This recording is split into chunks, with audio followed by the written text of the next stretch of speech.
We are wondering what is happening to the world. Everything is changing. The very idea of human being some sort of natural concept is really going to change. Our bodies will be so high-tech we won't be able to really distinguish between what's natural and what's artificial.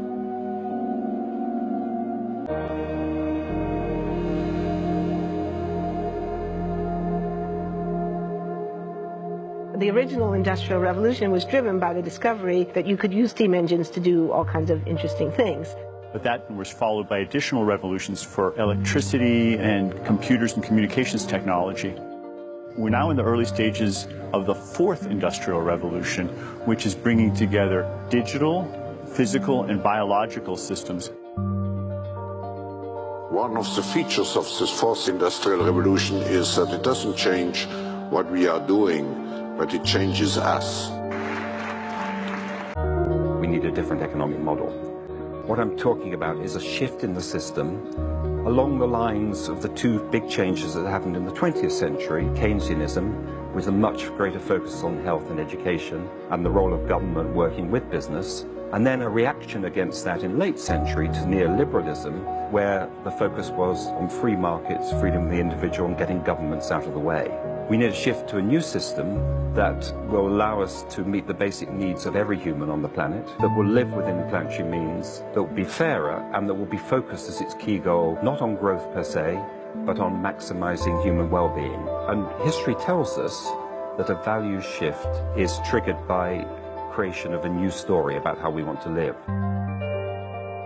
It's circulating things that are safe and healthy for all generations. So the goal is no longer, I want to be less bad, less monotonous, less unsafe, less unjust. It's really about a diverse, safe, healthy, and just world with clean air, clean water, clean soil, clean energy.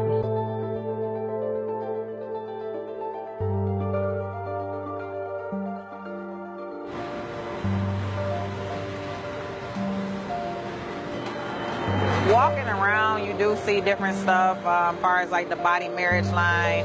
They use a lot of things that help them lift up and move things to the car. You just sit there and, program something, and it has its own set mind to go ahead and do everything. And then as humans, we just come in and take the extra steps to help the technology.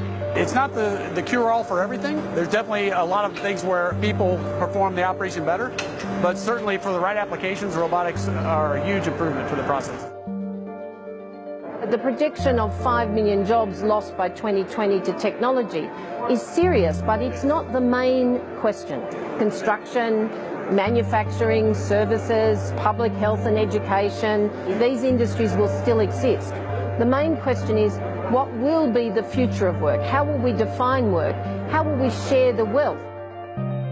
From the viewpoint of the labor or jobs, now we really need new education or new training. The world is really open to learning. The thing is, how do you give incentive to your kids to do that?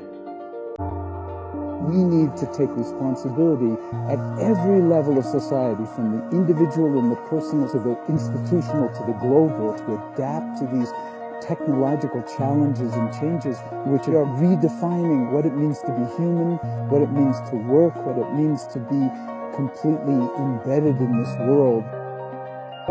Even though we have everyday problems we have to solve, we have to find a way to lay the foundations for the innovations of tomorrow.